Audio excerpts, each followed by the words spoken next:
고마우신 하나님 아버지, 은혜와 사랑을 진심으로 감사를 드립니다. 신년 축복 성회로 모이게 하신 하나님 감사합니다. 감사한 마음으로 예물을 준비해 드렸사오니 하나님께서 기뻐 받아 주시옵시고 손길과 중심 위에 하나님의 넘치는 은혜와 복을 허락해 주시옵소서. 땅에서 잘 되는 복을 주시고 장수의 복을 주시고 건강의 복을 주시고 물질의 복을 주시고 만남의 복을 주시고 행하는 모든 일들이 주 안에서 형통하도록 도와주시옵소서. 마음속의 기도의 소원들 주님 응답해 주옵시고 금년 안에 기도하는 제목도 응답해 주시옵시고 가정별로 기도하는 제목과 개인의 기도의 제목까지도 주님 들어 응답해 주시옵소서.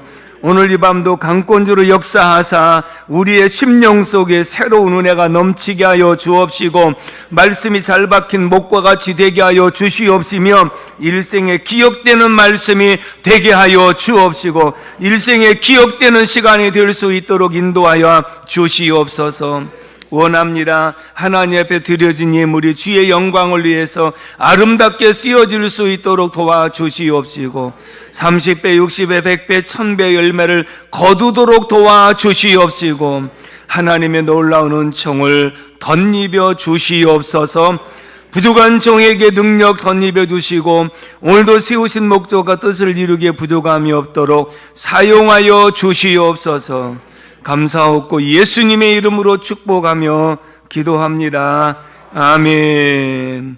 할렐루야. 주님 예수 나의 동산 한번 부르고 말씀을 상고하도록 하겠습니다. 주님 예수 나의 동산.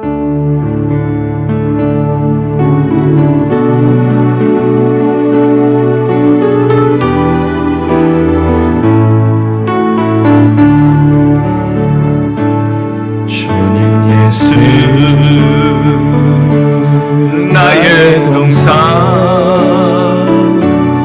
내 마음속에 동역하는 아침 햇살 가득한 곳 활짝 피는 백합 같아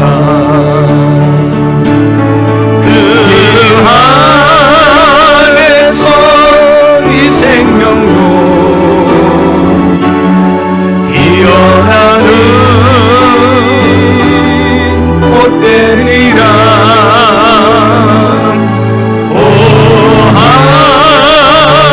하나님 이곳 바쳐 당신의 재단 발길이니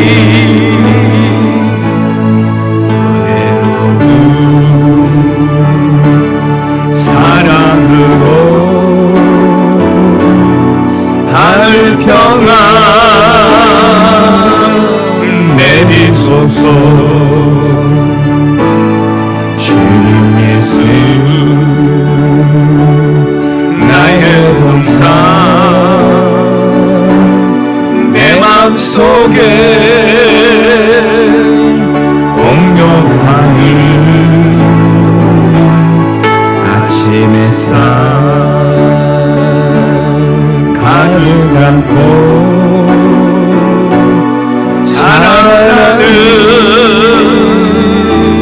나무 같다 그 안에서 이 생명도 귀한 제목 되겠어요.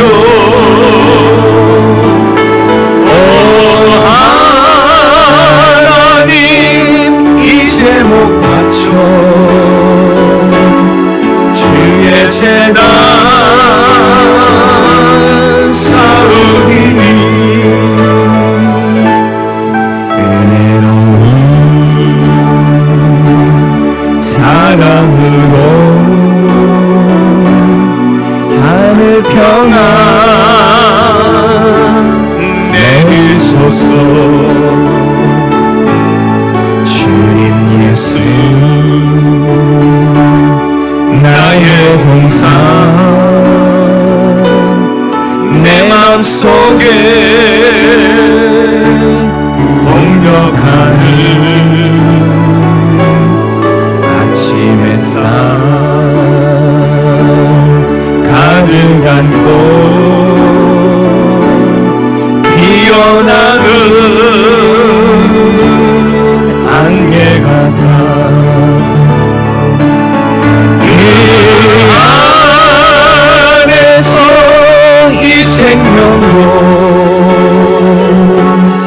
맑은 영혼 되겠어요. 오 하나님 이 영혼 바쳐 주의 제단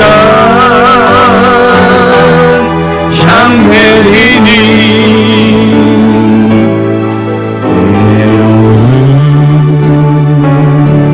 사랑으로 하늘 평안 내린 3절 다시 합니다. 주님 예수 나의 동산 내 맘속에 동력하는 아침 햇살 가득한 꽃 피어나는 안개 같아 그 안에서 이 생명도 맑은 영혼 되겠어요. 오 하나님 이 영혼 바쳐 주의 제단 향내리니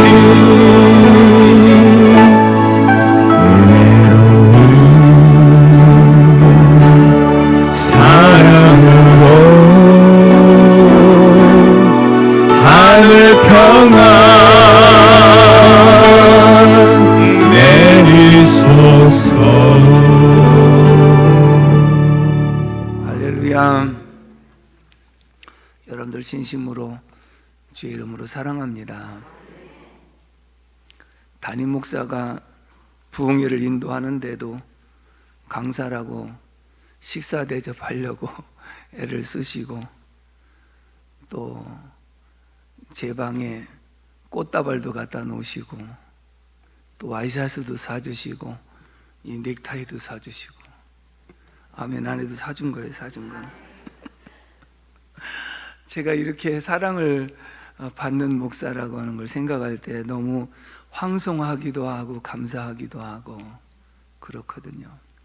제가 많은 교회 부흥회를 다니면서 가서 보면 훈련이 안 된 교회들은 아무것도 몰라요. 그래서 하나하나 짚어서 가르쳐 주지 않으면 잘 안 되거든요. 그래서 일일이 가르쳐 주는 그런 설교를 참 많이 했던 적이 있는데요. 외부에서 강사로 오셨던 분들이 저한테 그런 말씀을 하셔요. 목사님, 성도들을 참 훈련을 잘 시키신 것 같아요. 훈련이 참 잘 되어 있는 것 같아요. 근데 제가 여러분들에게 무슨 훈련을 이거 훈련합시다 하고 훈련한 것은 없거든요. 하나님의 은혜로 되어진 줄을 믿습니다. 아멘이시죠? 말씀을 하나씩 깨달으시고 그 말씀대로 순종하시고 실천하시면서 은혜 입고 그리고 믿음이 성장하고 복을 받는 경험들이 되기 때문에 그렇게 행한 줄로 믿습니다. 아무쪼록 그런 말을 들을 때 기분 나쁘지는 않은 것이고요. 오히려 하나님께 영광을 돌리면서 여러분들에게 진심으로 감사의 말씀을 드립니다. 이번에 성회를 준비하면서 오늘은 어떤 말씀을 전해야 될까 사실은 할 말이 굉장히 많은 것 같지만 그러나 결단코 쉽지 않은데 제가 올라와서까지 기도하는 제목은 무엇이냐면 하나님, 제가 하고 싶은 말을 하지 않게 도와주시고 하나님이 우리 교회에 하고 싶은 말씀을 전할 수 있도록 도와주십시오. 그게 가장 중요한 것이거든요.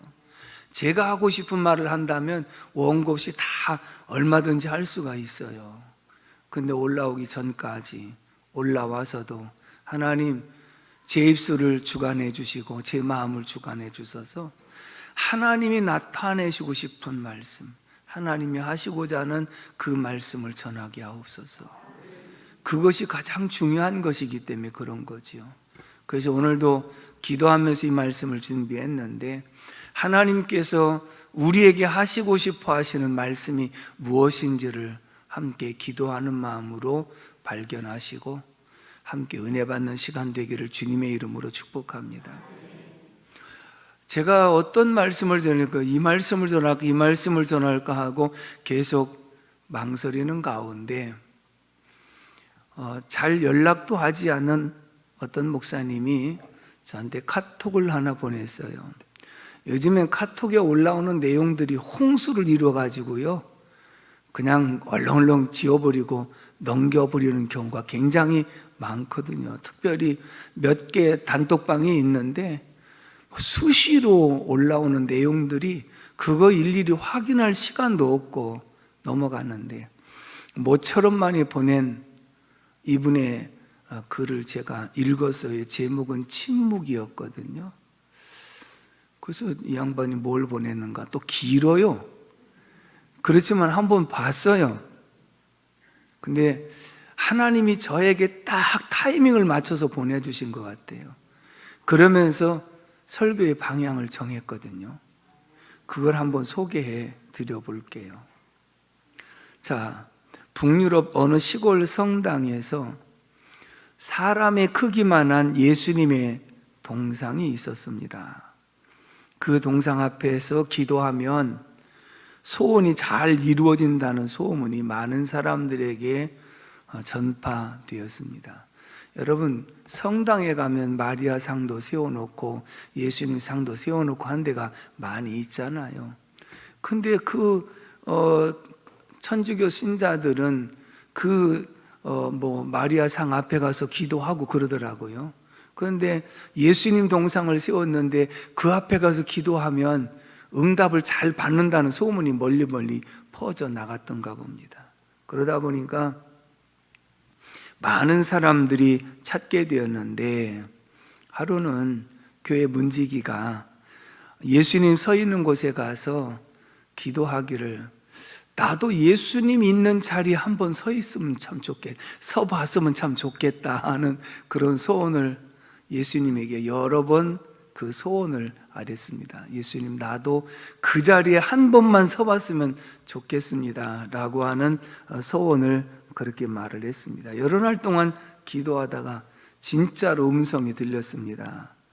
그래, 내가 하도 소원을 말하니까 딱 하루만 그 자리에 있게 한번 해줄 테니까 내가 한번 그 자리를 서 있어 보겠느냐. 아이고, 예수님 감사합니다. 그러면 한 가지 약속이 있다.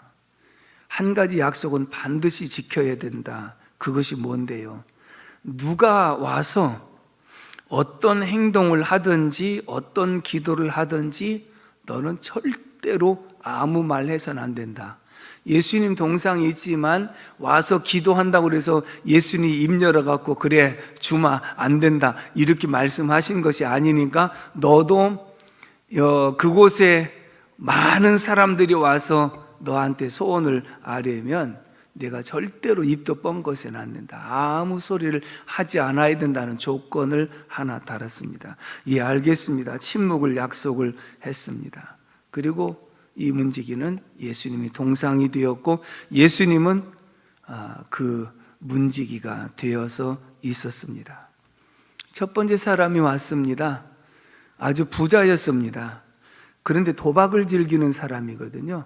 와가지고 기도하는 내용은 오늘 돈 잃지 않게 하시고 돈을 좀 많이 딸 수 있도록 도와주십시오 하는 그런 기도였습니다. 그런데 예수님 동상에 가 있는 사람이 가만히 보니까 참 나쁜 놈이거든요.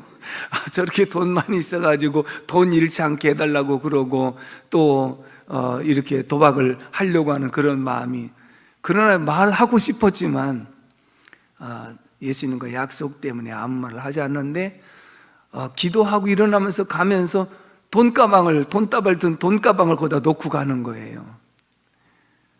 그럼 여러분 같으면 어떻게 해요? 야, 돈가방 갖고 가라 그럴 수도 있지 않겠어요? 아무 말 하지 않았어요. 두 번째로 찾아온 사람이 아주 가난한 농부였습니다. 그런데 아내가 중병에 걸려서 어떻게든지 좀 주님 도와달라고 하는 그런 간청이었습니다. 그런데 그 농부가 한동안 기도를 하고 돌아가려고 하다가 부자가 놓고 간 돈가방을 봤거든요. 그러니까 농부는 그것이 하나님의 응답이라고 생각하고 그렇죠. 여러분들 돈 달라고 기도하는데 돈가방이 옆에 있으면 하나님이 떨어뜨려 준 줄 알 거 아니에요. 그래서 돈가방을 하나님의 응답으로 알고 그걸 가지고 갑니다. 그것도 감사기도 하고 그리고 돌아갔습니다. 문지기는 돈가방의 주인이 따로 있다고 말해주고 싶었지만 예수님과 약속 때문에 꼭 거기까지 참았습니다. 세 번째, 어떤 청년이 왔습니다. 이제 곧 배를 타고 항해를 나가야 될 청년인데요. 내가 지금 항해를 하는데 하나님 안전을 지켜주십시오 하고 안전을 기원하기 위해서 온 청년이었습니다. 그래서 그렇게 기도하고 있는데 교회 문이 활짝 열리면서 우당탕하고 누가 들어왔는데 돈가방 주인이 들어왔습니다. 그래가지고 사방을 둘러보니까 돈가방이 있을까 없을까? 없지요. 잘 듣고 있긴 하군요. 그래서 돈가방이 없는 것을 알고 다짜고짜 청년의 멱살을 잡으면서 네가 내 돈 가져갔지? 아니라고 아무리 설명을 해도 이 돈가방의 주인은 너 아니면 여기 누가 있었느냐? 그러면서 그 청년을 붙들고 경찰서로 갑니다. 청년은 얘기합니다. 내가 지금 빨리 나가서 배를 타지 않으면 이게 멀리 원양어선이기 때문에 나는 몇 개월 동안 일도 못하고 안 된다고 사정을 해도 내 돈 내놓으라고 그 청년의 멱살을 잡고 경찰서로 갑니다. 하루 예수님의 동상이 되어진 이 사람이 말을 하고 싶을까요? 안 하고 싶을까요? 말하고 싶지요. 그래가지고 드디어 말을 했습니다. 사실 청년이 가져간 게 아니고 아무개 농부가 가져간 것이니까 거기 가서 그 돈가방을 찾아가고 이 청년을 놔둬야 된다고 그러면서 문제를 싹 해결해 줘 버렸거든요. 시원해요, 안 해요? 시원하지. 예수님께서 노하신 음성으로 말씀하십니다. 너는 나하고 약속을 지키지 않았다. 그 자리에서 빨리 내려오라. 예수님, 제가 약속을 지키지 못한 것은 죄송하지만 그렇다고 제가 예수님 화내실 정도로 잘못한 것은 아니지 않습니까? 돈 주인에게 돈 가방을 돌려준 것하고 그리고 또 하나님의 뜻이라고 알고 돈 가방을 가져간 농부에게 다시 그래도 돌려와서 찾게 해준 건, 그리고 청년이 내가 아니었으면 그 원양어선을 탈 수가 없었을 텐데 그러면 청년이 몇 개월 동안은 허송세월 하지 않겠습니까? 그러면 내가 잘한 일이지 잘못한 일은 아니지 않습니까? 이렇게 말을 했습니다. 그랬더니 예수님께서 이렇게 말씀을 했습니다. 내가 개입해서 해결한 것보다는 침묵했으면 훨씬 더 좋은 결과가 나왔을 것이다. 내가 개입해서 이렇게 저렇게 해결을 딱 해준 것보다는 내가 침묵하고 있었으면 이 문제가 훨씬 더 좋았을 것이다 라고 말씀을 했습니다. 그러면서 하신 말씀이 돈가방의 주인은 그 가방을 찾아가서 도박장에 가서 그 돈을 다 잃어버렸다.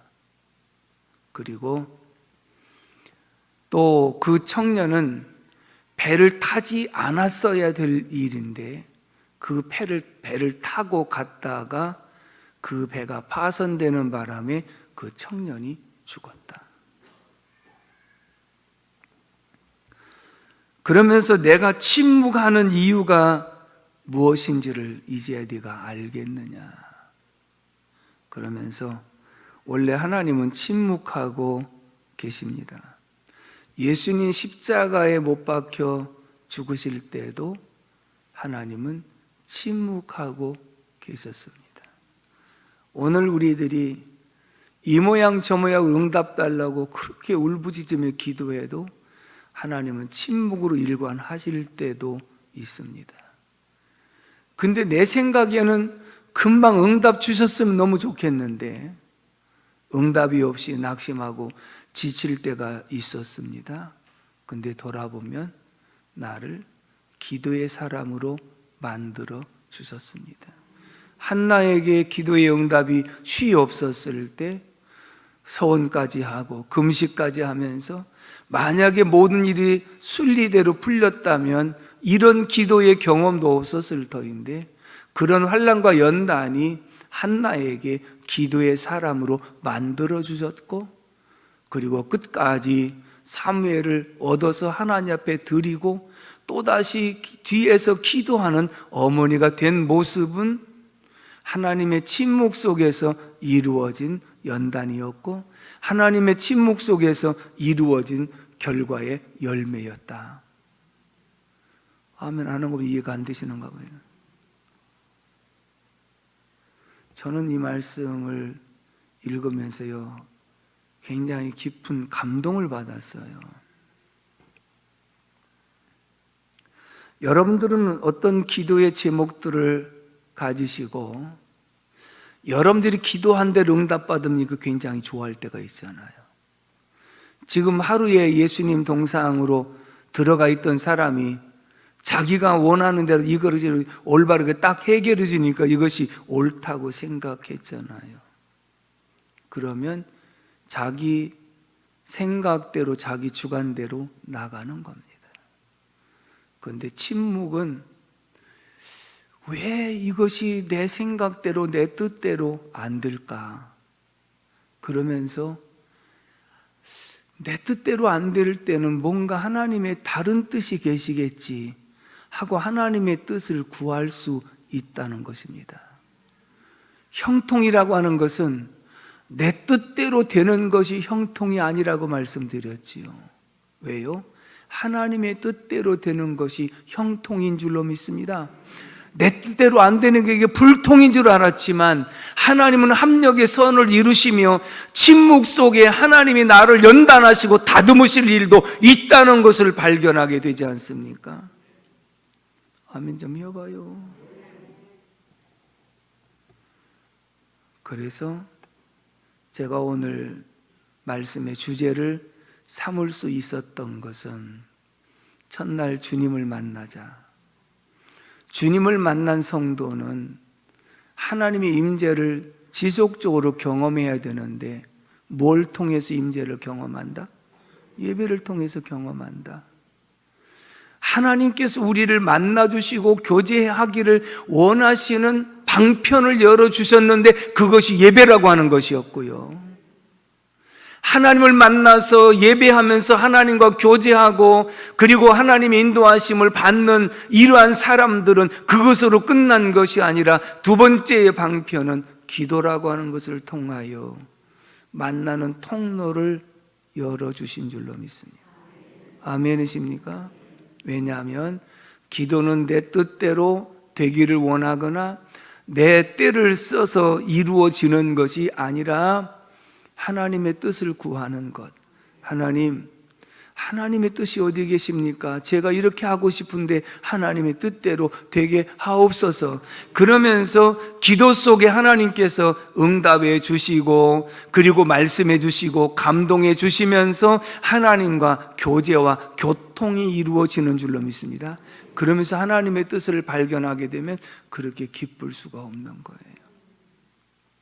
설교자는 하나님의 뜻이 깨달아지고 그 말씀의 의미가 깨달아지면 그렇게 기쁠 수가 없는 거예요. 저는 그런 경험을 많이 하는 것이, 설교 준비를 해왔더라도 현장에서 주시는 감동과 풀리지 않았던 말씀을 증거할 때 풀리는 것, 맞아, 이것이 하나님의 뜻이어서 이것이 발견되는 순간에 가장 기쁜 시간이거든요. 여러분들도 내 뜻대로 되는 것이 기쁜 것이 아니라, 그것은 일시적으로 기쁜 일일 수도 있지만 중요한 것은 되고 나서도 찜찜한 마음을 갖게 되지만, 이것이 하나님의 뜻이라는 것을 발견하고 났을 때 그 뜻대로 이루어지게 되면 하나님이 주시는 그 기쁨이 더 큰 기쁨이 되는 줄로 믿습니다. 아멘이십니까? 따라서 합시다. 기도의 성공자가 되자. 아멘이십니까? 기도의 성공자가 되어야 된다. 예배의 성공자는 기도의 성공자다. 왜? 모든 믿음의 사람들을 보면 예배자였고 기도자였습니다. 하나님 앞에 귀하게 쓰임받은 인물들을 보면 다니엘도 기도자였습니다. 에레미야도 기도자였습니다. 다윗도 기도자였습니다. 모두가 다 기도자였던 모습을 우리는 분명하게 알 수가 있는 줄로 믿습니다. 오늘 본문을 소개하면 예수님께서 이렇게 말씀을 하셨지요. 21절에 보면, 여자가 해산하게 되면 그때가 이르렀으므로 근심하나 아기를 낳으면 세상에 사람 난 기쁨으로 말미암아 그 고통을 다시 기억하지 아니하느니라. 이 말씀은 제자들이 근심합니다. 예수님이 십자가에 고난받으신다고 하니까 근심하고 있거든요. 그때 예수님께 비유로 말씀하신 것은, 여자가 해산할 때가 되면 근심한다. 건강한 아이가 태어날까? 그리고 순산할 수 있을까? 근심한다. 그런데 아이가 세상에 태어난 것을 보면 그렇게 근심했던 것을 다 내려놓고 기뻐한다. 아멘이시죠? 그런 거잖아요. 해산하기 전에는 근심하고 걱정하지만 딱 해산하고 보니까 건강한 아이가 태어났고 순산했고, 그러니까 기쁨이 충만한 것처럼, 너희가 지금 내가 십자가에 못 박혀 죽는다고 하니까 잠시 근심하는 것은 여인이 해산나갈 때쯤에 근심하는 것과 같고, 내가 약속대로 부활하게 되면 너희 마음속에 기쁨이 충만하게 될 것이다. 아멘이시죠? 그러면서 22절도 읽어볼까요? 22절 말씀 시작. 지금은 너희가 근심하나 내가 다시 너희를 보리니 너희 마음이 기쁠 것이요 너희의 기쁨을 빼앗을 자가 없으리라. 주님의 뜻이 이루어지는 모습을 보면 기쁜데요, 이것은 누구도 빼앗을 누구도 빼앗을 자가 없다는 것을 말씀하고 있거든요. 왜? 받은 자만이 알기 때문에 그런 줄로 믿습니다. 그러면서 예수님이 이렇게 말씀하신 거예요. 23절로 24절의 말씀을 다 같이 읽어봅니다. 시작. 그날에는 너희가 아무것도 내게 묻지 아니하리라. 내가 진실로 진실로 너희에게 이르노니 너희가 무엇이든지 아버지께 구하는 것을 내 이름으로 주시리라. 지금까지는 너희가 내 이름으로 아무것도 구하지 아니하였으나 구하라. 그리하면 받으리니 너희의 기쁨이 충만하리라. 아멘. 너희가 지금까지는 예수의 이름으로 아무것도 구하지 아니하였으나 이제부터는 예수 이름으로 구하면 하나님이 주신다.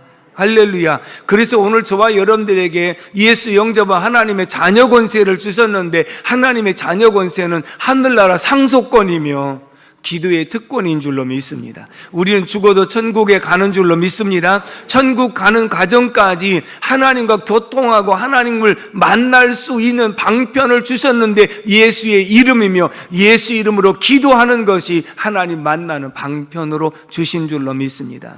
그러면서 예수님께서 지금까지 너희가 아무것도 내 이름으로 구하지 아니하였으나 이제는 내 이름으로 구하라. 그리하면 하나님이 주신다. 할렐루야. 그래서 저와 여러분들에게는 예수의 이름으로 기도하라고 하는 기도의 특권을 주셨고, 그 기도의 특권은 응답으로 이어지는 줄로 믿습니다.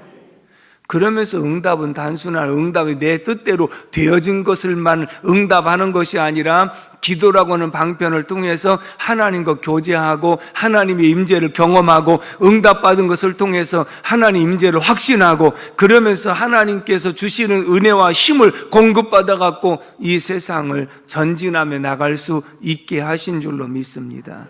그래서 예배의 성공자가, 기도의 성공자가 돼야 된다고 하는 것은, 믿음의 조상들은 다 예배하고 또 기도하는 그러한 모습으로 성장한 그런 모습을 우리는 분명하게 볼 수 있는 줄로 믿습니다. 아멘이십니까? 그런데요, 기도의 성공자에게는요, 반드시 하나님이 주시는 복이 있는데, 잠언서 16장 9절 말씀 한번 같이 읽어볼까요? 시작. 사람이 마음으로 자기의 길을 계획할지라도 그의 걸음을 인도하시는 이는 여호와시니라. 아멘이시죠? 여러분, 만남의 축복이라는 것은요, 아주 소중한 복이거든요. 왜요? 부모 자식 간의 만남, 부부의 만남, 목회자와 성도의 만남, 직장의 동료들과의 만남, 이웃들과의 만남, 친구의 만남, 우리는 이 만남 속에서 살아가요. 다시 한번 관계 속에 살아가는데, 제가 이런 말씀을 드리죠. 십자가를 놓고 위에서는 교회, 그 다음에 가정, 학교, 그리고 직장. 그래서 교회를 통해서 영적인 복이 오고, 가정을 통해서 행복이 찾아오고, 이웃과 학교를 통해서 만남의 복이 오고, 직장을 통해서 물질의 복이 오는 줄로 믿습니다. 그런데 자, 이 네 군데에서 한쪽에서만이라도 문제가 생기면요, 그렇게 답답할 수가 없는 거예요. 자, 교회에서 목회자 문제가 생기면 영적으로 침체가 되잖아요. 가정에서 부부간의 문제가 생기면 행복이 깨어지잖아요. 그 다음에 또 이웃과의 만남 속에 깨어지면 서로 만남이 없잖아요. 답답하잖아요. 직장에서 뭔가 문제가 생기면 물질이 안 들어오잖아요. 그러니까 우리는 이 관계 속에서 반드시 막힘이 없어야 되는 줄로 믿습니다. 근데 중요한 것이 뭔지 아십니까? 기도의 사람은 하나님께서 만남을 통하여 그 길을 열어주신다는 거예요. 아멘이시죠? 그래서 오늘 우리는 기도의 삶에 만남의 축복이 이어지는 것, 제가 갈등했던 것 가운데 기도의 사람, 만남의 축복, 이걸 어떤 걸 먼저 해야 되는가 이러는데, 나 얻어진 결론은 무엇이냐? 아, 그렇구나. 이 기도의 사람은 하나님 만남의 축복을 주시는구나. 그래서 지금 그렇게 이어가는 그런 말씀으로 말씀을 준비했거든요. 그러면 먼저 아브라함이 기도한 장면을 한번 볼까요? 창세기 18장 22절에서 24절의 말씀을 다 같이 한번 읽어보겠습니다. 시작.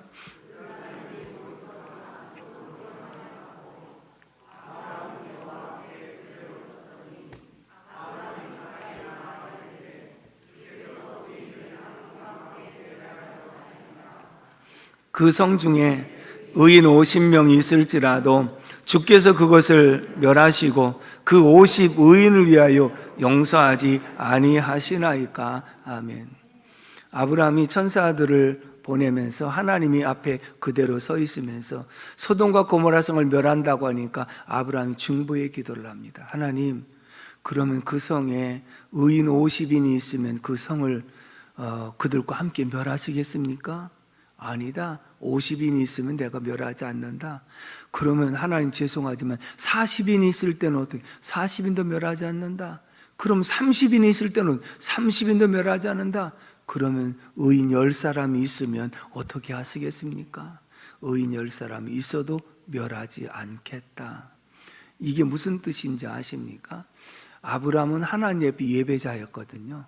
그런데 이런 상황 속에서 하나님 앞에 기도자가 됩니다. 그럼 기도하면서 하나님과 대화를 하는 거죠. 하나님과 교통을 하고 있거든요. 그러면서 하나님과 교통 속에 의인 10사람이 있으면 멸하지 않겠다. 아브라함은 안심한 거예요.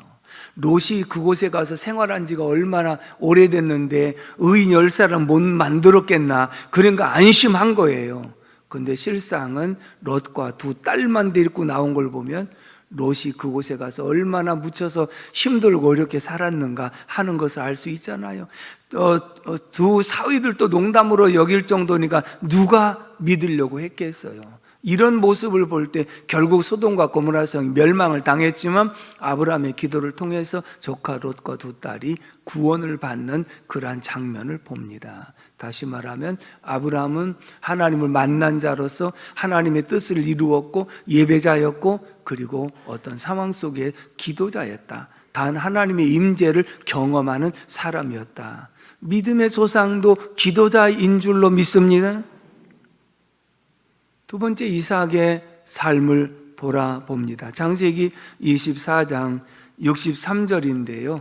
이것은 아브라함이 그 종 엘리에셀을 아들의 철을 구하러 보내면서 약속과 언약을 받고 그리고 보냈는데, 엘리에셀도 하나님 앞에 기도했으면 하나님 주인의 뜻대로 순종하게 만날 수 있도록 도와주소서 하고 그리고 가서 리브가를 만납니다. 그리고 리브가를 데리고 돌아오는 중에 이삭이 기도합니다. 창세기 24장 63절 다 같이 읽어봅니다. 시작.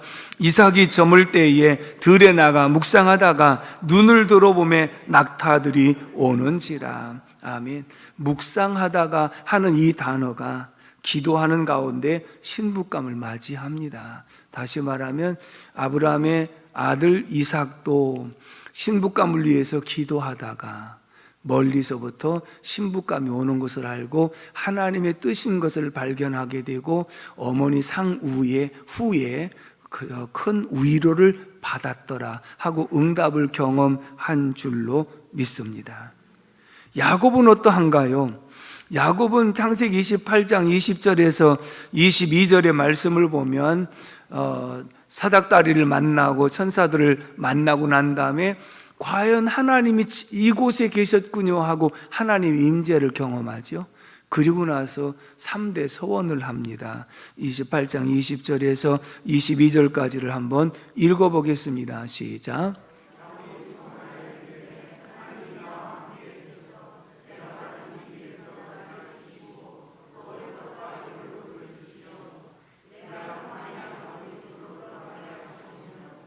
여호와께서 나의 하나님이 되실 것이요 내가 기둥으로 세운 이 돌이 하나님의 집이 될 것이며 하나님께서 내게 주신 모든 것에서 10분의 1을 내가 반드시 하나님께 드리겠나이다 하였더라. 아멘.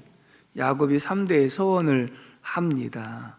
야곱이 돌단을 쌓고 그리고 기도를 합니다. 하나님, 내가 무사히 돌아오게 하시고 그리고 내가 갔다 오는 기간에 먹을 것도 입을 것도 주시면 내가 바로 이곳을 하나님의 집이 되게 할 것이고 여호와께서 나의 하나님이 되실 것이며 그리고 내게 주신 모든 것에 나는 반드시 하나님 앞에 11조를 드리는 삶을 살아가겠습니다. 이렇게 기도하는 모습을 보거든요. 그리고 외삼촌 집에서 20년에 근무하냐고 돌아올 때 형 에서가 죽인다는 소식을 듣고 한때 두때 나눠가지고 형의 환심을 살려고 하는 인간적인 잔꾀를 그때도 계속 가지고 있었지만 그 밤에 홀로 남아 하나님과 씨름하여 겨루어 이기는 자, 정말 야복강에서 이 환도뼈가 부러질 정도로 고통 가운데 그 밤에 기도합니다. 그리고 하나님 만나 주셔서 이제는 내 이름을 야곱이라고 하지 말고 이스라엘이라고 하라 하고 겨루어서 이긴 자의 이름을 주신 줄로 믿습니다. 제가 이렇게 열거하는 이유는 믿음의 사람들도 다 예배자였고 예배자뿐만 아니라 기도자였다. 왜? 예배를 통해서 하나님의 임재를 경험했고 기도를 통해서 하나님의 임재를 경험했기 때문에 하나님의 뜻을 발견하고 그 뜻대로 순종함으로써 하나님의 뜻이 이루어져 복 있는 사람이 되었고 하나님 손에 쓰임받는 인물들이 되었기 때문인 줄로 믿습니다. 중요한 것은 주님을 만난 체험이 있는 사람도 반드시 기도를 통해서 또 주님의 임재를 경험하고 그리고 나가야 된다. 그래서 예수님께서 우리에게도 모본으로 보여주신 것 40일 공생애를 시작하면 40일 금식 기도하고 시작하셨죠. 그리고 수시로 감람산에 올라가서 기도하시면서 일을 진행하셨죠. 마지막에 겟세마네 동산에 올라가서 기도하심으로써 모든 생애를 마무리하셨던 모습은 기도로 시작하고 기도로 진행하고 기도로 마무리하셨던 모본을 우리에게 보여주신 것은 우리로 하여금 기도자가 되어지도록 권고하는 말씀인 줄로 믿습니다. 아멘이십니까? 오늘 집을 나서기 전 기도했나요? 한번 같이 불러보겠습니다.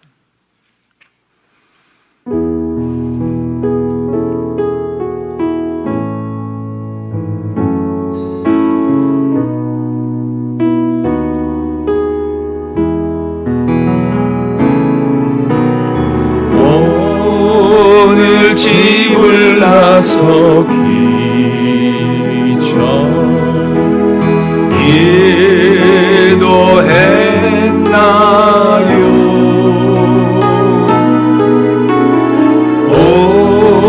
오늘 받은 은총 위에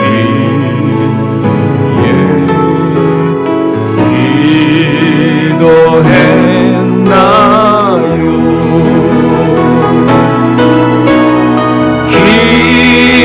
기도는 우리의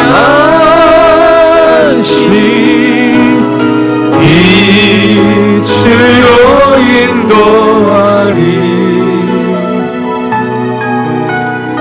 앞이 깜깜할 때 기도 잊지 마세요.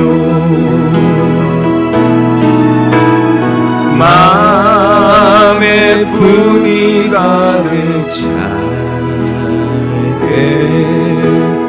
기도했나요?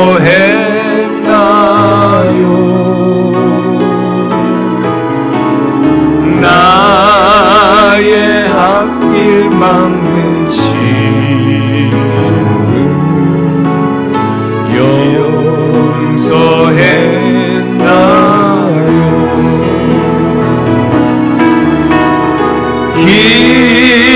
기도는 우리의 안식 빛으로 인도하리. 앞이 깜깜할 때 기도 잊지 마세요.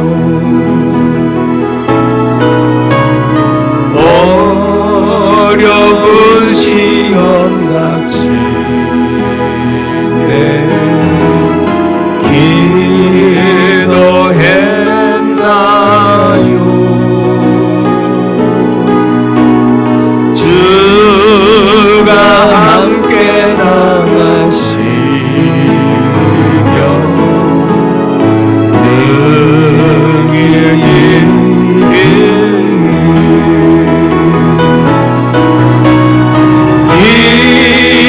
기도는 우리의 안식 빛으로 인도하리. 앞이 깜깜할 때 기도 잊지 마세요. 나의 일생 다가도록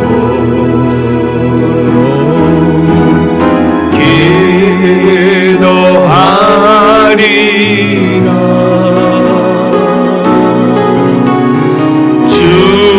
주께 맡긴 나의 생애 영원하리라.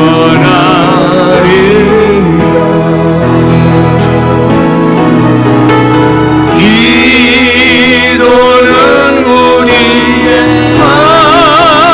안식 빛으로 인도하리. 앞이 깜깜할 때 기도 잊지 마세요. 기도는 우리의 안식, 기도는 우리의 안식, 빛으로 인도하리. 앞이 깜깜할 때 기도 잊지 마세요. 기도는 우리의 안식, 기도는 우리의 안식, 빛으로 인도하리. 앞이 깜깜할 때 잊지 마세요.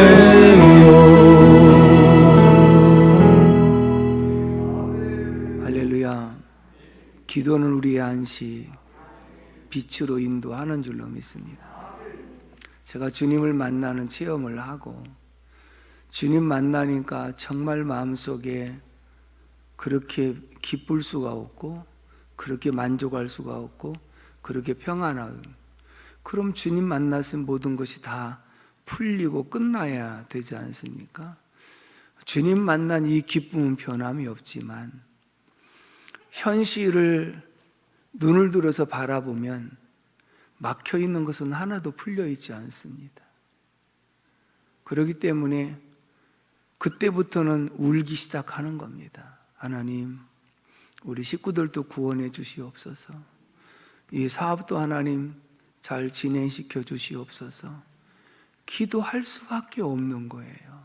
내가 하나님을 만나서 그 은혜의 힘이라는 것이 있지만 현실은 금방 모든 것이 형통한 것이 아니기 때문에 기도할 수밖에 없었다는 거예요.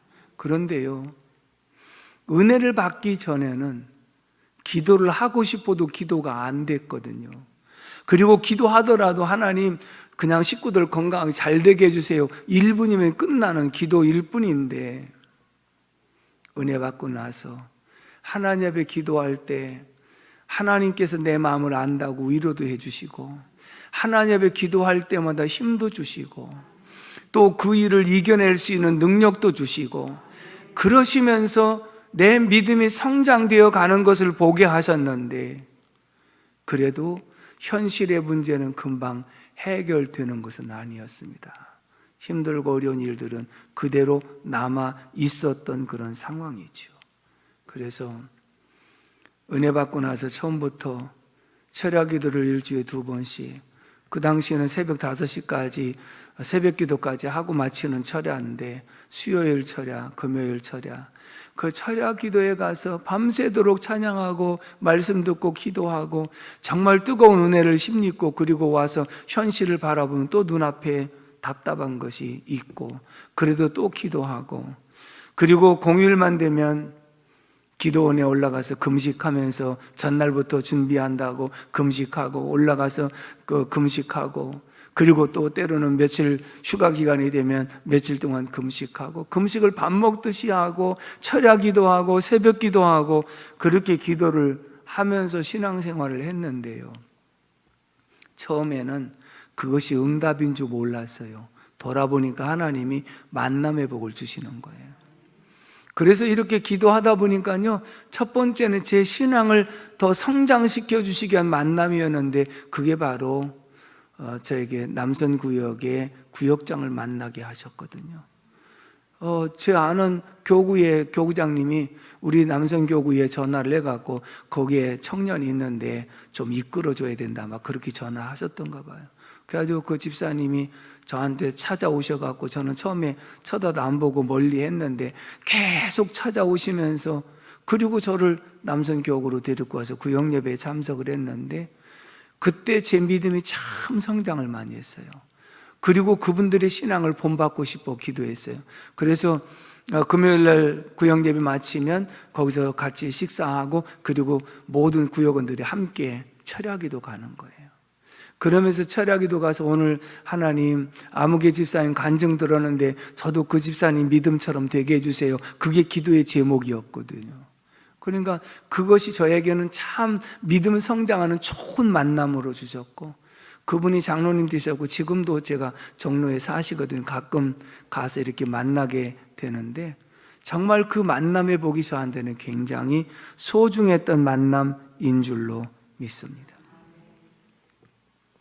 그러면서 이제 제가 이삭이 엄마를 만나게 되는 그런 계기가 됐거든요. 그런데 돌아보면 저는 그때까지도요 결혼을 안 한다고 생각했어요. 왜 안 한다고 생각했느냐 하면 내가 결혼하면 형님들을 내가 도와줄 수 없다고 생각해요. 결혼하면 내 가정을 생각하니까 형님들을 도와줘야 된다고 생각을 했던 입장이라 결혼을 생각하지 않았는데, 이제 거래처의 담당자로 이렇게 이제 만나서 알고만 있었던 상황인데 어느 날 시골 내려간다 하더라고요. 왜 내려가냐고 그랬더니 집에서 시집가라고 그런다고 해서 내려간다고 그랬어요. 그래서 그런가 보다 안녕히 가시라고 그러고 인사하고 끝났어요. 근데 어느 날 제 마음속에 제가 저녁에 잠을 자는데 꿈속에서 꿈을 꿨는데 제가 어느 대학교 캠퍼스의 정문 앞에서 우산을 들고 누구를 기다리고 있는 거예요. 근데 제가 누구를 기다리는데 비 오는데 쭉 이제 여학생들이 막 나오면서 한 여학생이 막 달려오더니 내가 쓴 우산 속에 쏙 들어오는 거예요. 근데 우산 속에 쏙 들어오는데 보니까 대학생인데 명찰을 달았어요. 명찰에다가 이름을 썼는데 이주영의 처. 아니 어떤 여학생이 이주영의 처라고 그래서 이게 뭐냐고 물어봤더니 자기도 모른대. 누가 붙여놓은 거래. 그게 토요일 날 저녁의 꿈이었거든요. 그래서 참 희한한 꿈을 꿨네. 그래서 다음날 주일날 이제 교회 가면서 오늘 누구를 만날라나 하고 조금 더 관심을 갖고 이렇게 봤는데 아무도 만난 사람이 없어. 그래가지고 돌아와가지고 그때 이제 종로에서 가게를 하고 있을 때인데 저녁에 잠깐 이제 이 가게에 들렸다가 집에 들어가는 길인데 가게에 들렸는데 그때는 핸드폰도 없을 때거든요. 전화가 가게에 전화가 왔어요. 그 전화를 딱 받았더니 이삭이 엄마예요. 내가 이상한데 그랬더니 뭐가 이상하냐고. 나 혼자 이상하다고. 왜냐하면 그날 만난 사람 아무도 없어요. 아무도 무슨 누구를 특별한 사람 만난 사람이 없는데 제가 막 퇴근하려고 들어가려고 하는 순간에 전화가 왔는데 그 사람이란 말이죠. 그 이상하지요. 그것도 우연의 일치라고 할 수 있지 않겠습니까? 그 뒤로 이제 이 교회 학교 강습회나 이런 것 때문에 올랐노라고만 제가 이제 그렇게 들었어요. 근데 집사람이 그 당시에 교회를 다니다가 잘 안 다녔어요. 직장 다닌다고. 그래서 나는 이제 그때는 은혜가 충만할 때니까 교회 안 다니는 사람만 있으면 무조건 전도를 할 때거든요. 그래서 철야기도 가자고 막 이끌어가고 철야기들을 몇 번 이제 데리고 가서 은혜 받게 하려고 그랬던 적이 있었거든요. 근데 하루는 약속을 하지 않았어요. 저는 종로상가에서 버스를 타고. 근데 마포에서 버스 문이 열렸는데 이 사람이 타는 거예요. 별로 놀라지도 않지요. 그래서 우연히 만난 거예요. 그게 우연히 만난 거예요. 그리고 나서 이제 같이 철야에 들어간 거잖아요. 이제 같이 들어갔으니까 따로 지금처럼 거리 뛰고 앉는 것도 아니고 그냥 나란히 앉아서 다 기도하잖아요. 찬송 열심히 인도하고 있을 때 가서 기도하고 있는데 깜짝 놀랐어요. 음성이 들리는데 내 옆에 앉은 사람이 내 아내 될 사람이니 잘 돌봐줘라. 깜짝 누가 농담하는 거 눈을 떴어요. 열심히 찬송들 하고 있지 누가 옆에 와서 그렇게 말한 사람이 없어요. 다시 눈 감고 기도하는데 똑같은 음성이 2번 들리는 거예요. 나 혼자 고민이 생긴 거예요. 옆에 앉은 사람이, 내 옆에 앉은 사람이, 내 아내 될 사람이 네가 잘 돌봐줘라. 그렇게 음성이 들렸거든. 그래서 혼자 이제 기도하면서 고민이 생겼어요. 그런데 하나님이 내가 기도할 때마다 너 그 얘기를 저 사람한테 전해줘라는 거예요. 그러니 이게 얼마나 웃음꼴이에요. 하나님이 너하고 결혼하래 이렇게 말하는 거잖아요. 이게 얼마나 웃음꼴이에요. 그래서 안 했어요. 절할 때마다, 기도할 때마다 하라는 거예요. 자꾸 그런 감동을 주는데 안 했어요. 한 달 넘게 안 했어요. 그러다가 어느 날 철야 기도를 또 이제 같이 간 적이 있는데요. 끝나고 오면서 오해하지 말고 들으시라고. 그게 뭐냐고. 이거 나도 내가 이거 하고 싶은 얘기는 아닌데 이런 음성을 듣고, 그러니 한번 당신도 기도를 한번 해봤으면 좋겠다라고 얘기를 해줬더니 나중에 참 황당한 소리를 들었다고 이제 그렇게 생각을 했던 것 같아요. 그러면서 이제 조금 이렇게 신앙생활을 같이 이제 하는 그런 계기가 되다가, 그러면 우리가 하나님의 뜻을 한번 확실하게 구하는 것도 필요하지 않겠는가. 그래서 공휴일날 이용해 갖고 오살리 기도원을 갔어요. 가서 예배 마치고 이제 오기 전에 오후에 기도굴에 들어가서 각자 기도합니다. 저는 이쪽 굴에서 기도하고 저 사람 저쪽 굴에서 기도하고. 근데 기도굴에서 기도하고 나왔는데 내 어깨를 탁 치면서 큰일 났다는 거예요. 그게 뭐가 큰일 나냐고 그랬더니, 하나님의 뜻을 가르쳐 달라고 그랬더니 오늘 너하고 같이 왔는데 왜 자꾸 구하느냐고 그러더라고요. 그래서 저에게도 그런 확신을 주었고 이 사람에게도 확신을 주어가지고 드디어 결혼을 했어요. 아멘이시죠? 그런데 결혼을 했는데 그렇게 안 맞을 수가 없어요. 가지고 1년 동안 치고받고 얼마나 싸우는지 몰라요. 그래서 생각할 때 이게 사탄이 준 건가? 이게 하나님의 뜻이 아니었는가? 이렇게 생각을 한 적이 있거든요. 근데 그때 마침 제가 신학기 2학년 3학년 때 교육신학을 공부하면서 그 교수님을 통해서 구원은 하나님의 은혜로 받지만 우리가 기독교 교육의 최고의 목표는 성화다. 그래서 그때 성화라고 하는 이름을 지었다고 그랬죠. 근데 그분이 또 가르쳤던 내용 가운데 하나가 목회를 잘하려고 하게 되면 가정 목회를 잘해야 된다. 부부간의 화목과 가정의 화목이 없으면 목회가 안 된다. 그렇기 때문에 가정 목회를 잘할 수 있도록 화목해야 된다. 굉장히 찔림이 왔어요. 화목은커녕 치고받고 싸우는 입장인데 어떻게 목회를 잘한다고 할 수 있겠는가. 그래서 그 비결이 무엇인가? 먼저 하라는 거예요. 사랑도 먼저 주고 양보도 먼저 하고. 그래서 먼저 하라고 하는 이 말씀 속에 제가 깊이 받아들이고, 그래, 내가 더 사랑을 더 주자. 그리고 내가 더 참자. 그리고 내가 더 먼저 하자. 그래서 먼저 하다 보니까 처음에는요, 그게 얼마나 하다가 그만둘까라고 생각하는 자세도 있지만 그냥 진실된 마음으로 주려고 하고 먼저 하려고 이렇게 하다 보니까 상대방 마음이 확 바뀌기 시작한 거예요. 한 1년 지나고 나서부터 그 이후에는 싸운 적이 없이 화목하게 지낸 줄로 믿습니다. 집사람이 아프고 그런 얘기를 했습니다. 미국에 함께 이제 아프고 난 다음에 갔을 때 그때 워십을 했거든요. 그러면서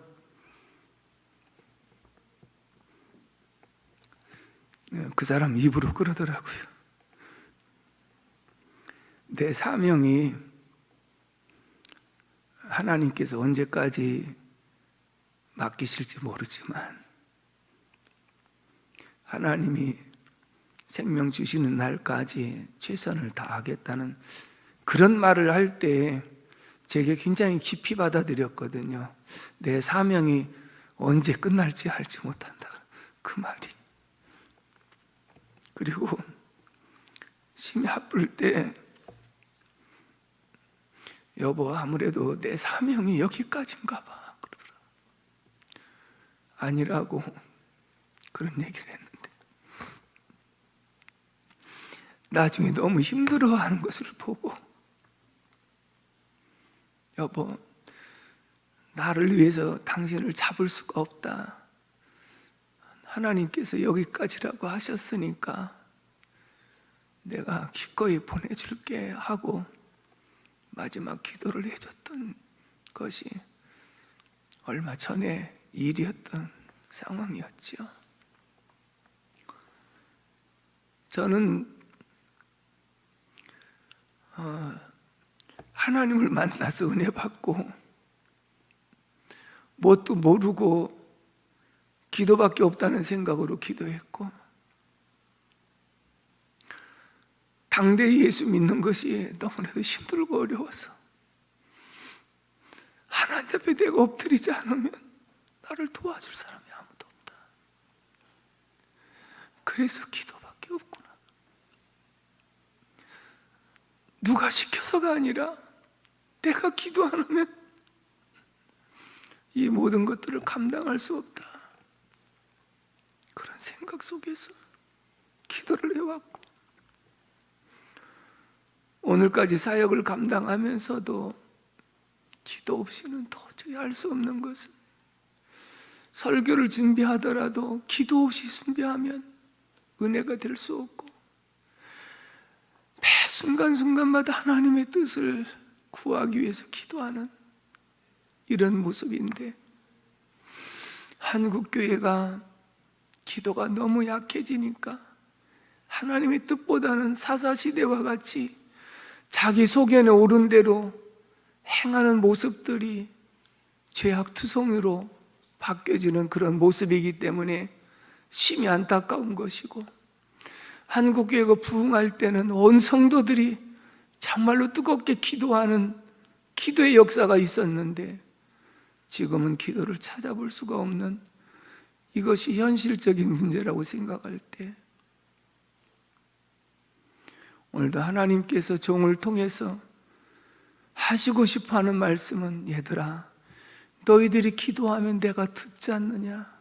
너희가 부르짖으면 내가 너희를 만나준다고 하지 않았느냐? 너희가 나를 찾으면 내가 너희를 만나준다고 하지 않았느냐? 나는 너와 교제하기를 원한다. 내가 너를 만나주고 너와 동행하기를 원한다. 그리고 내 뜻대로가 아니라 내가 내 뜻대로 인도해서 형통한 사람이 되기를 원한다. 하나님이 우리에게 만나주시고 은혜 주시고 의의 길로 이끌어 주시기를 원하시는 줄로 믿습니다. 아멘이십니까? 저는 뭣도 모르고 기도만 했습니다. 그런데 돌아보니까요, 기도가 공짜가 없다는 것은, 그렇게 기도할 때 하나님께서 집사람도 만나게 하시고, 기도할 때 좋은 교수님들 만나게 하시고, 좋은 선배 목사님들 만나게 하시고, 좋은 동역자들을 만나게 하시고, 그리고 마지막 때는 성도들은 주의 종을 잘 만나는 것이 복이라고 그랬는데, 주의 종은 성도를 잘 만나서 목회를 즐거움으로 하는 것이 최고의 은혜고 복인 줄로 믿습니다.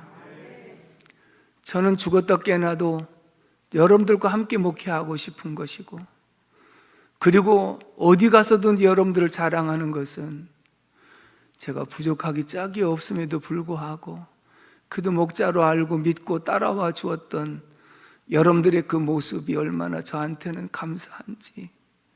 그래서 여러분들을 바라볼 때마다 엄마가 자식을 바라보고 정말 평안해하고 기뻐하는 모습처럼 여러분들을 제가 바라보면서 그렇게 기뻐할 수 없고 그렇게 사랑스러울 수 없는 것은, 이것이 만남의 복이라는 거예요. 저는 모르고 기도했을 뿐인데 하나님은 걸음을 인도하사 저와 여러분들 만나게 하셨습니다. 그리고 이곳에 즐거움으로 지금까지 사역을 할 수 있게 하셨습니다. 얼마나 더 큰 은혜와 축복입니까? 이보다 더 귀한 은혜가 어디 있겠습니까?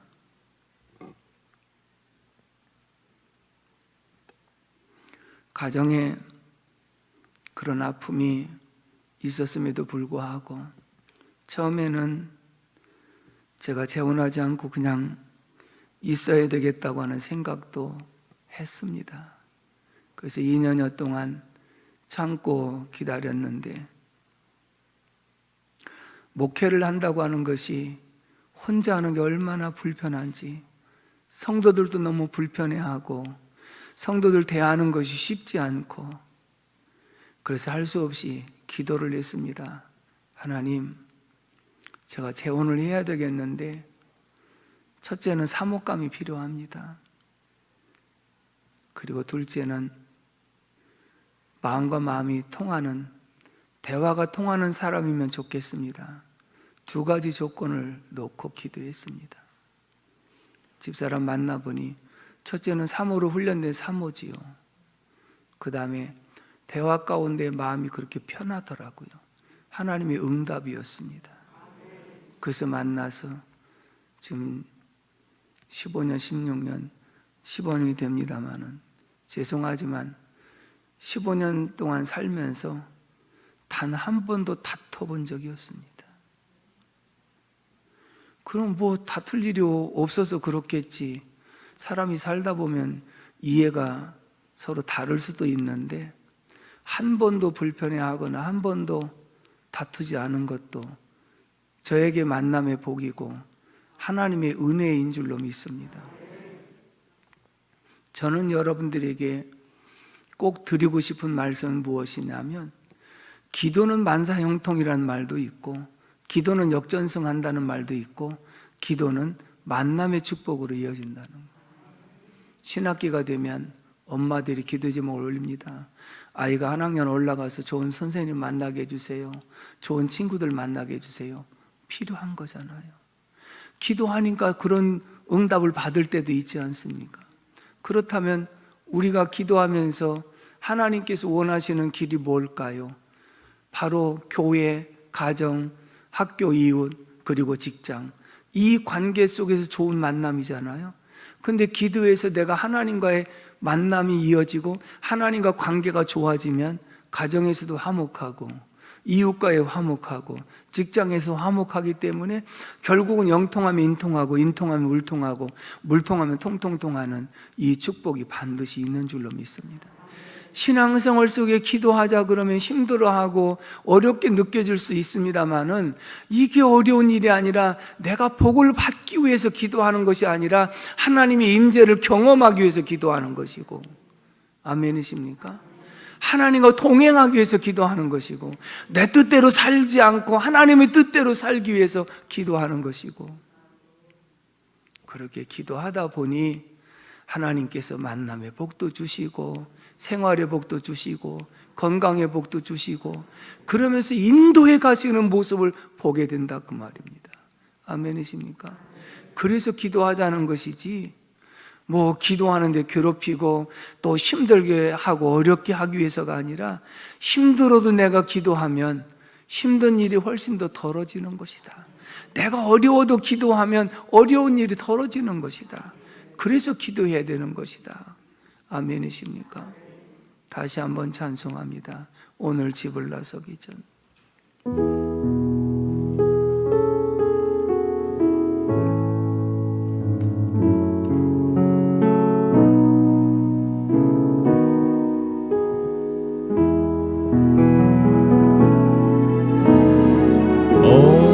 오늘 집을 나서기 전 기도했나요? 오늘 받을 은총 위에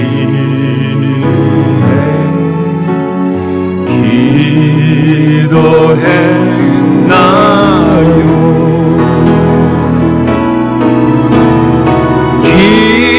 기도는 우리의 안식, 이시로 인도하리.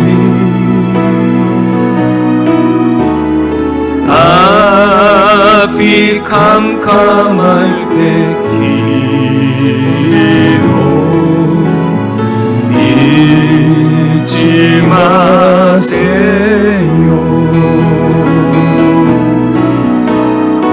마음에 분이 가득 찰 때 기도했나요?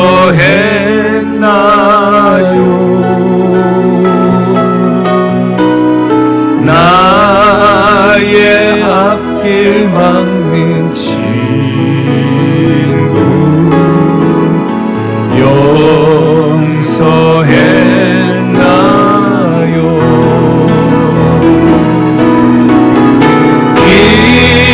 기도는 우리의 안식 빛으로 인도하리. 앞이 캄캄할 때 기도 잊지 마세요.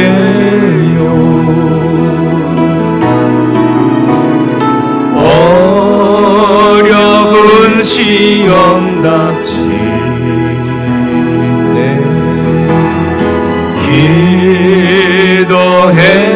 기도했나요? 주가 함께 나가시며 능히 이기리.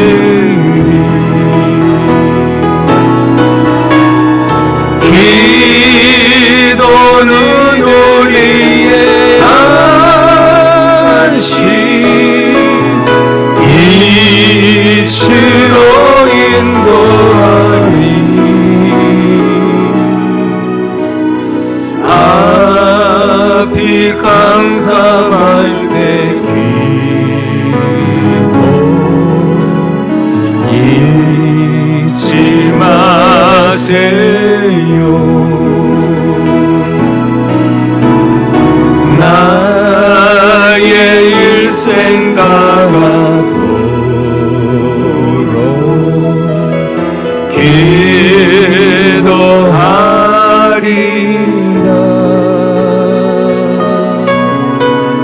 주께 맡긴 나의 생애 영원하리라.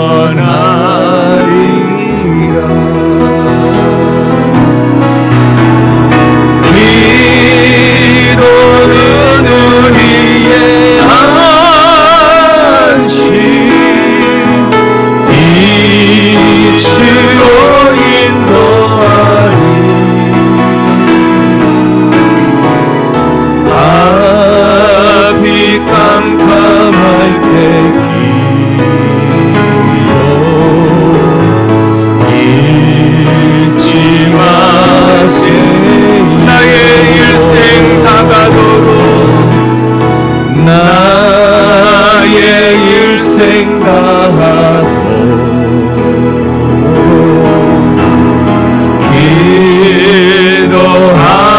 기도하리라. 주께 맡긴 나의 생애 영원하리라.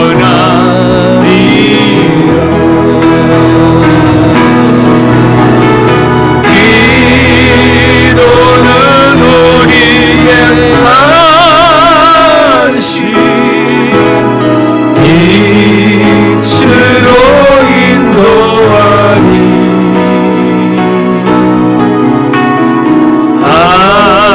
앞이 캄캄할 때 기도 잊지 마세요. 기도는 우리의 안식 기도는 우리의 안식 빛으로 인도하리.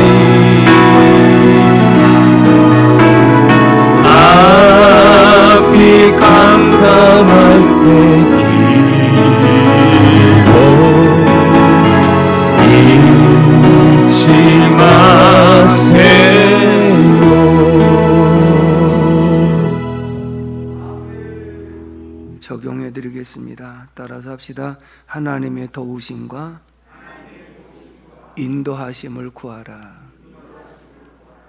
다른 말로 말하면 기도하라는 말씀이죠. 찬송하면서 그런 생각이 들었습니다. 처음 은혜 받고 기도할 때의 모습, 그리고 처음으로 교육전사로서 안양에서 섬길 때 그 당시 청년 학생들과 매일 저녁 교회에 모여서 찬송하고 기도하고, 추운 겨울에 천막 교회 안에서 의자 하나씩 차지하고 기도하다가 거기서 쪼그리고 자고 새벽 기도하고 거의 매일 그러다시피 했는데, 돌아보면 그때 그 청년들이 다 큰 일꾼들이 되었고, 그리고 교회가 아름답게 건축할 수 있는 그런 기회가 되어졌고, 저는 또 그때 받은 훈련으로 하나님의 쓰임받는 계기가 되어진 줄로 믿습니다. 교회를 개척하기 위해서 8월 달서부터 매일 저녁 교회 가서 밤이 맞도록 철야하며 기도하고 기도로 준비하면서 우리 교회를 만나게 되었고, 그리고 교회를 시작하면서 7년 동안 더우나 추우나 한 번도 거르지 않고 강단에서 엎드려서 기도했던 적이 생각이 납니다. 추운 겨울에는 전기장판을 틀었지만 위에가 바람이 너무 많이 들어와서 추워서 굉장히 힘들었고, 또 더운 여름에는 이 뜨거운 열기가 계속 있을 때 옷을 벗고 잘 수 있는 상황도 아니고 옷 다 입고, 그리고 그곳에서 기도하면서 7년이라는 세월을 지냈습니다. 그런데 돌아보면 하나님의 열매가 풍성하게 맺히게 하셨다는 거지요. 기도할 때는 힘들고 어려웠지만 중요한 것은 내 힘으로 한 것이 아니라 성령이 이끄시고 인도하시고 힘 주셨기 때문에 가능한 일인 줄로 믿습니다. 여러분, 성령이 이끄실 때, 그리고 성령 이끄심이 없으면 내가 의도적으로 나와서 성령님 저 좀 도와주세요, 저 좀 이끌어 주세요 하고 기도하면 기도의 영을 부어주셔서 여러분들이 기도한 만큼 반드시 열매는 맺히게 되어 있어요. 반드시 하나님의 축복이 가정 위에 있게 되었고, 여러분들이 기도한 만큼 자손들에게 축복이 반드시 있는 줄로 믿습니다. 왜냐하면 하나님께서 우리에게 복을 예비하시고 그 예비하신 곳으로 인도하시기 위해 성령으로 감동해 주시고, 성령의 감동을 따라서 아멘하고 순종하고 기도하면 열매는 맺게 되어 있는 줄로 믿습니다. 아멘이십니까? 그래서 저에게도 이렇게 여러분들을 잘 만나는 만남의 축복을 주신 것을 고백할 수 있고요. 결국은 기도라고 하는 것은 나의 부족한 것을 채워주시기 위한 훈련이에요.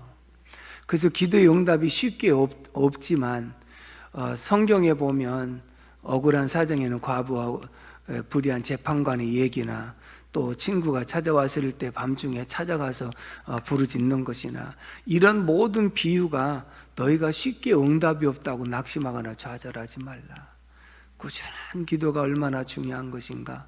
그래서 여러분, 지금은 자동차들이 다 엔진이 좋기 때문에 그런 문제가 없죠. 옛날에는요, 언덕에 올라가게 되면은 차들이 밑에서부터 기아 변속을 잘해갖고 부릉부릉 해가고 쭉 탄력받아 올라가야 되는데, 가다가 브레이크를 잡아가고 다시 거기서 일단 놓고 올라가려면 안 올라가지는 거예요.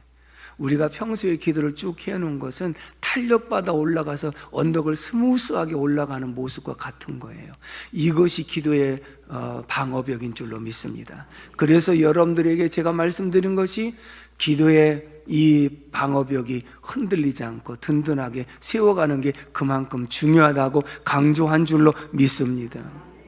그래서 내가 평소에 기도를 쭉 쌓아놓으면 앞에 언덕에, 환난의 언덕에, 고난의 언덕이 와도 스무스하게 넘어갈 수 있지만, 기도에 힘이 쌓여지지 않은 사람은 당장 눈앞에서 언덕에서 시동이 꺼지거나 멈춰가지고 다시 올라가려면 그렇게 힘들고 어려울 수가 없는 거거든요. 다시 말하면 기도는 하면서 신앙생활하는 것이 신앙생활이 그렇게 편할 수가 없다. 그러나 기도를 안 하면서 신앙생활은 그렇게 힘들 수가 없다. 그 기도의 맛이 무엇인지를 본 사람은 그것을 이해할 수가 있는 줄로 믿습니다. 아멘이십니까? 그래서 기도는 하나님의 뜻을 구하는 것이고, 그리고 기도는 내 간구를 아뢰더라도 하나님의 뜻대로 되기를 원한 것까지가 간구의 모습인 줄로 믿습니다. 마지막에 두 번째 적용은 따라서 합시다. 현재 만남을 아름답게 승화시켜라. 이게 무슨 말씀이냐면요, 우리는 만남의 연속에서 살아가는데 하나님께서 만나게 해주신 만남이 있어요. 다시 말하면 지어준 만남이에요. 부모와 자식 간의 만남은 자식이 부모를 좋은 사람 만나게 해달라고 그렇게 기도해서 만난 게 아니니까요. 이걸 천륜이라고 그러거든요. 그럼 부모와 자식 간의 만남, 그 다음에 또 형제들과의 만남, 이것은 떼어놓을 수 없는, 이 만남을 거부할 수 없는 그런 만남이라고요. 그렇다면 이 만남 속에서 부모와 자식 간의 불화가 생기거나 형제들 간의 불화가 생기면 이 만남을 아름답게 승화를 시켜야만 내 신앙이 올바르게 성장할 수 있다는 거예요. 아멘 하셔야지. 잘 들으세요. 기도가 왜 필요한 것이냐면 자기 자아를 죽이기 위해서 필요한 거예요. 내가 정말 나에게 잘못하는 부모님, 나에게 잘못하는 자식, 그 사람들을 내가 용납하고 이해하고 포용하고 감싸서 이것을 아름다운 관계로 승화시킨다는 거, 내 힘으로 안 되는 거예요. 그렇기 때문에 힘든 거지요. 그런데 하나님의 힘으로는 되는 거예요. 아멘이시죠? 개척을 하면 초창기 때는 전부 다 선생된 사람들만 와요. 나는 이렇게 안 배웠는데 왜 여기는 이러느냐고 그러고, 그러면서 가난한 사람, 병든 사람, 그리고 문제 있는 사람, 이런 사람들만 와가지고요, 개척할 때 물질의 고난이 오니까 이것은 한쪽 코피가 터졌죠. 늘 물질이 힘들고. 근데 또 까다로운 사람들만 와가지고 또 그렇게 속을 새기니까 그걸 보고 일명 쌍코피라고 그랬거든요. 쌍코피가 나는 양쪽을 다 이렇게 막고서 하려니까 얼마나 답답하겠어요. 하나님 앞에 엎드릴 수밖에 없죠. 하나님, 이 교회의 재정도 좀 채워주십시오. 좀 돈 많은 사람 회개시켜갖고 좀 한번 오면은 얼마나 좋겠습니까? 하나님, 성도도 몇 안 되는데 왜 이렇게 말썽꾸러기만 옵니까? 이럴 수 있는 소지가 있거든요. 왜요? 하나님이 나를 다듬으시려고, 나를 훈련시키시려고 그런 사람들을 골라서 보내셨어요. 아멘이십니까? 초창기 때 제가 말씀 가끔 간증을 했습니다. 재직회나 어떤 모임에서 하면 의장 그거 하지 맙시다, 그거 안 되는데요. 늘 그렇게 반대를 위한 반대를 하는 집사님 두 분이 계셨었거든요. 근데 한 분은 이제 중간에 슬그머시 어떻게 내려갔는지 그렇고, 한 분이 그렇게 남았는데 형 마음에 걸림이 돼가지고 너무 제가 힘든 거예요. 그래서 일산 아멘 기도원 가가지고 금식하고 또 말씀 읽고 기도하고, 처음에는 그 사람이 문제라고 생각하고 올라갔는데 기도하다 보니까 내게 문제예요. 내가 사랑이 부족하고 내가 포용하지 못하니까 생긴 문제라고 나를 자책하게 되더라고요. 여러분, 기도하면 항상 자신을 발견하는 줄로 믿습니다. 자신의 부족을 깨닫는 것인 줄로 믿습니다. 그러나 기도 안 하면 전부 다 상대방이 문제예요. 당신 때문에 그렇고 누구 때문에 그렇고 항상 상대방이 문제라고 얘기하면 그 문제는 해결될 수가 없거든요. 서로 간의 문제라고 하는데 서로 간에 바꿔줘야 된다고 하는데 누가 바꿔지겠어요? 안 바꿔지는 거죠. 며칠 동안 금식하고 금요일 날 내려오면서, 그래, 내가 더 사랑을 줘야지 마음에 굳은 결심을 하고 왔습니다. 그 내려올 때 오후에 내려왔는데요, 그 사람을 직접 그때 바로 만났으면 금방 사랑한다고 할 텐데요, 그 사람 퇴근하는 시간까지 몇 시간 기다리는데 마음이 바꿔지는 거예요. 도저히 내가 찾아가서 먼저 손 내밀 만한 그런 마음이 또 없어진 거예요. 그래서 할 수 없이 시간은 됐고, 그래서 교회로 왔어요. 교회 와가지고, 하나님, 제가 기도원에서 기도할 때는 먼저 가서 용서하고 포용한다고 그랬는데 제가 마음이 또 이렇게 바꿔졌네요. 하나님, 정말 저를 용서해 주시고 저에게 포용할 수 있는 마음을 좀 주십시오. 사랑할 수 있는 마음을 주십시오. 그랬더니 그런 마음이 다시 올랐어요. 기도는 하나님의 마음을 갖는 거예요. 기도는 하나님의 임재를 경험하고 하나님의 은혜를 힘입는 거예요. 아멘이시죠? 그래서 문제를 해결할 수 있는 거예요. 그런데 기도 안 하면요, 그 마음이 없어져요. 인간적인 마음이, 지가 잘못한, 내가 뭘 잘못했다고 내가 가서 먼저 사과할 이유가 있겠느냐, 인간의 생각이 나오는 거죠. 그 마음이 다시 들어서 얼른 찾아갔습니다. 저 아랫동네에서 살았는데 문을 놓고 했더니, 마침 옛날에 이제 대문 있고요, 부엌, 그 연탄 아궁이 부엌이 있고, 그리고 방이 있거든요. 문을 열었더니요, 방문을 탁 열고서, 아이고 목사님 아니십니까? 그러더니 맨발로 나와갖고요, 어서 오시라고 그러더니 내가 들어갔더니 밥 먹고 있더라고요. 그런데 제 앞에서 무릎을 탁 꿇더니, 목사님 죄송합니다. 내가 뭐라고 안 했어요. 내가 가서 집사님 사랑해 하고 손만 잡았거든요. 그런데 목사님 죄송합니다. 무릎을 딱 꿇더니, 저 때문에 너무 속상하셨지요. 죄송해요. 나는 아무 소리 하지 않았어요. 그냥 손만 잡았어. 집사님 사랑해. 저는 그때 깨달은 것이 있어요. 내가 부족한데 하나님의 마음을 헤아리고 주님의 마음으로 용서하고 용납하면 하나님이 원수라도 친구로 바꾸신다. 결국은 성도들이 그런 것은 내가 사랑이 부족해서 그런 것이다. 일찍이 터득한 거예요.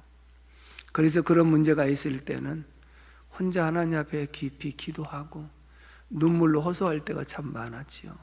그런데 그렇게 기도하다 보면 하나님께서 그 마음들을 누그러뜨려 주시고 그 마음을 위로해 주셔서 문제를 해결해 가게 하신 줄로 믿습니다. 다시 말하면 기도는 나를 쳐서 복종을 시키는 것이지, 내가 기도하면 상대방 공격해서 그 사람 죽여주십시오, 그 사람 변화시켜 주십시오, 아닙니다. 야곱이 에서가 쳐들어온다고 할 때 처음에는 하나님 에서의 마음 좀 바꿔주세요 그럴 거 아니겠어요? 내가 20년 동안 고생해서 여기까지 왔는데 에서가 나를 죽이려고 한다면 어떻게 합니까? 에서의 마음을 바꿔주세요 하고 기도했을 것이라고요.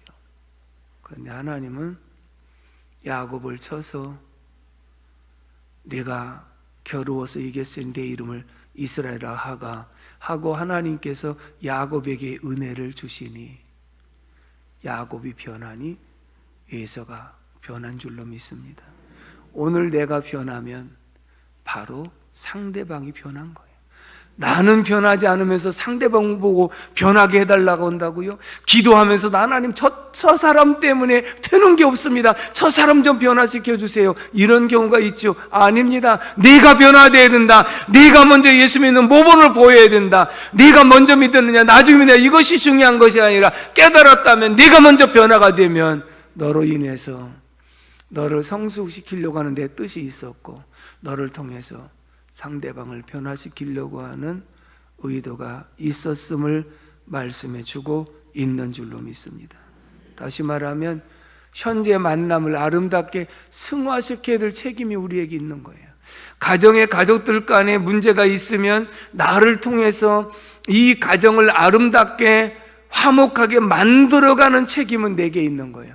내가 사랑이 더 부족하기 때문에 그러니까 하나님 저에게 사랑을 주고 저에게도 포용하는 마음을 주고 저에게 정말 녹아지는 마음을 주어서 나를 통해서 상대방이 변화되게 하시옵소서. 그 기도가 필요하고요. 결국은 하늘의 미래 땅에 떨어져 죽지 않냐면 하늘 그대로 있고 죽으면 많은 열매를 맺는다고 했는데, 내가 죽는다는 것이 결단코 쉬운 일이 아니거든요. 그래서 어떻게? 자아가 죽는 비결은요, 이것은 본성이기 때문에 본성이 금방 바꿔지는 것이 아니라서 결국은 이게 훈련으로 되어지는 것인데, 저는 처음에 자아가 죽을 때 책을 읽으면서 그때 깨달은 것이 신앙 성장의 저의 요인은 나 자신에게 있지 남들에게 있는 게 외부의 환경 요인인 것이 아니라 내가 내 고집대로 살아가던 이런 본성에 문제가 있다는 것을 알고, 그때부터 하나님 저 자아를 좀 깨뜨려 주세요. 어떤 때는요, 내가 정말 하는 뜻대로 살려고 애를 썼는데 또다시 이 마음을 자꾸 혼란하게 만드는 것 때문에 가슴을 치면서 하나님 앞에 회개하고, 가슴이 멍들 때로까지 치고 때로는 땅바닥을 쳐서 주먹에 피가 날 정도로 나를 좀 깨뜨려 주세요 하는 게 기도였거든요. 그런 기도 속에 돌아보니 그래도 웬만한 사람이면 용서하고 용납할 수 있는 그런 마음도 주셨고요, 그런 훈련을 통해서 이렇게 오늘까지 오게 하신 줄로 믿습니다. 오늘까지 온 것은 하나님의 전적인 은혜였고요, 하나님이 은혜 베푸신 비결이 있다고 한다면 하나님을 의지하는 것밖에 없었어요. 저는 하나님 의지하지 않고는 도무지 감당할 수가 없었어요. 어떤 것도 감당할 수가 없었어요. 그래서 제가 늘 말씀드리는 것은 정말 나는 빈 껍데기와 같은 존재인데 어떻게 이렇게 쓰임받을 수 있을까 생각해 보면 하나님의 도우심을 간구하는 것밖에 없었어요. 하나님 도와주세요. 매 순간순간마다. 오늘도 한의사가 왔다가 갔는데 자기는 한 번 배운 것 갖고 평생 써먹는다는 거예요. 그렇잖아요. 학교 선생님들 그 과목은 한 번 배우면 평생 써먹잖아요. 목회자는 한 번 배운 거로 평생 써먹는, 날마다 배워갖고 날마다 써먹어야 되니까 진짜 힘들겠네요 그러더라고요. 그렇죠? 한 교회 40년 동안 설교하면 여러분들 안 들어본 설교가 어디 있겠어요? 그러면 한 설교 또 하고 또 한다면 여러분들이 듣겠습니까? 날마다 새롭게 하나님이 이 속에서 주시고자 하는 은혜가 무엇인지 그걸 발견하려고 애를 쓰는 것이 오늘의 사역이 아니겠습니까? 결론입니다. 사랑 성도 여러분, 하나님을 만난 사람은 예배를 통해서 주님의 임재를 경험하고 그 속에 은혜를 입고 힘입어서 또 전진하고, 또 기도라고 하는 방편을 통해서 하나님의 임재를 경험하고 응답을 반복해서 받으면 확신이 생기고, 그리고 항상 자기를 써서 복종시켜 하나님 말씀에 순종하고 나갈 수 있도록 하는 것이 기도인데, 그런 기도를 쌓아놓으면 쌓아놓을수록 열매는 풍성하게 맺혀간다.